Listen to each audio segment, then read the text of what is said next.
G'day YouTube. Today's episode, MYSIDE1 versus my turbo. Okay, so today's test, same like the last ones. We've got the Suzuki up to operating temperature. We're gonna take it up to the highway. We're going to put the front tires on the same crack of the highway and give her shifting at 4,500 RPM. But what I found with the turbo is she spools pretty quick, and to shift at 4,500 is tough. So I'll probably also do a run at just wide open shifting it, just to show you what it's doing here. And over the last couple weeks I've been tuning this thing and tuning it and trying to get the timing right and all of that. My iron tells you to time it at 18 to 20 degrees initial timing, and I just cannot run that with this setup. The best I found is 9 degrees initial timing, and now I don't have any detonation problems. So we're I don't know what the differences are between, maybe it's the Canadian motors and intakes and all that compared to the US stuff, but there's just no way I can run 18 to 20 degrees timing, not even with octane boost. I was considering doing a methanol injection, but talked to a few local guys here and they said that 18 to 20 is just too much timing. So I kept knocking it back and knocking it back and knocking it back till I arrived at 9 degrees, and that seemed to do the trick. And it's got lots of power. It's never had this much power. Even when I was at 14 degrees, it didn't have this kind of power. So I think I've almost got the tuning down spot on, almost. The other thing is I tried using colder spark plugs to reduce the heat in the combustion chamber, thinking that was maybe causing detonation.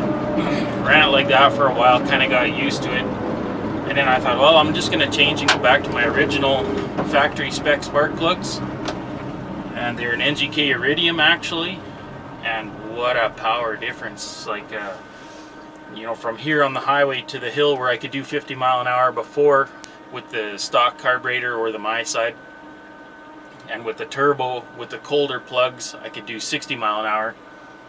Now with the original spec plugs, I'm doing 70, 75 mile an hour. So let's, oh, we got a car coming here.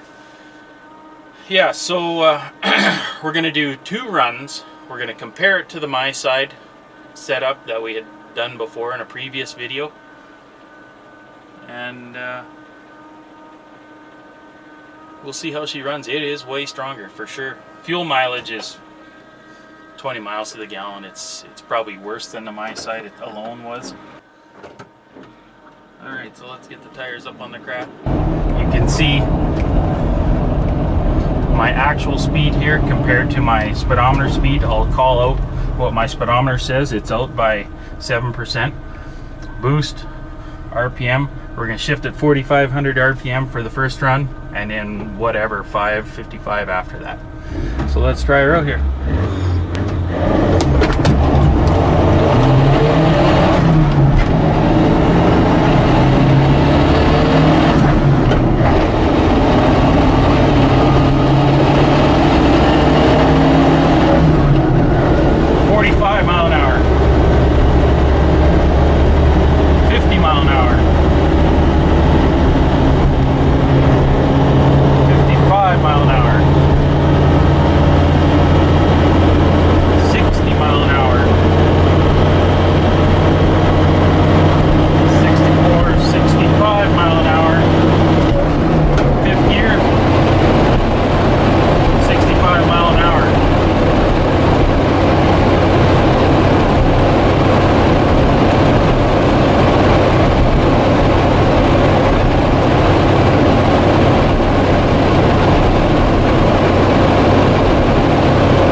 ran, did the run, I just turned around on the highway, come back, same conditions, 14 degrees outside, pretty much zero wind.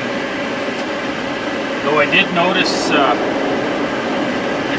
a little pinging. I'm not running octane boost here because I thought I had all the detonation out of it with timing, but so it's not quite as good as it was the other day. So anyhow, let's do the full throttle run.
Actually heard the tires turbo that time. Alright, so as you can see, that turbo made quite a bit of difference, and you got to remember my tuning still is not bang on. I'm still getting some detonation here right here at 9 degrees initial without octane boost. I'm still getting some detonation. So the other day when I ran it right up to 80 mile an hour on my speedometer gauge here, and I couldn't reach that today. So the octane boost definitely helps a little bit,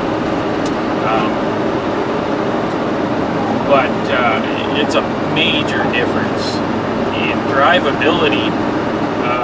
Stuff that I would have, like a hill that I would have had to drop down into low range before, I can crawl. I can tour up it now in first gear high range or even second gear high range. The drivability has increased dramatically. I've been driving it to work and back for the last 2 weeks. I can cruise down the highway doing 65 mile an hour, hardly even stepping on the pedal, running about anywhere from 1.5 pounds to 2 pounds of boost, somewhere in there at 65 mile an hour. So that's pretty decent. I noticed today, well, I heard some ticking like an exhaust leak the other day, so I went looking here this morning before I did this run, and the center bolts on the exhaust manifold where the lock washer and nut is on the studs on the exhaust manifold, they were loose. The 4 of them were loose, so I tightened them back up. I still hear a bit of an exhaust leak, so it's not there. So anyhow, I'd like to thank you guys for watching Zuki Evolution. Subscribe, share, like, hit the bell button to be notified, and we'll catch you guys next time.